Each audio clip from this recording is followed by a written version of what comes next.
Điệu múa Nhuộm Hứa, một điệu múa của người Thái trắng với quan niệm có thể cho linh hồn người thoát khỏi thể xác để lên được cõi trời, chơi và hưởng lạc không có ở chốn trần gian.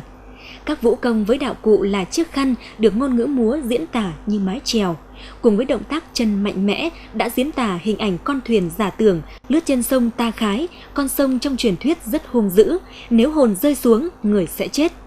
Trên con đường tới miền đất hứa, con thuyền gặp bao thác gành, vực xoáy nguy hiểm, song đoàn người vẫn vững tay chèo lái đưa con thuyền tới bến Then, bến trời. Đề tài lấy từ thần thoại với thực tế của vùng sông nước Đà Giang, các nghệ nhân đã cách điệu trong mỗi bước vũ khiến người xem như thấy đó là cuộc sống của chính họ.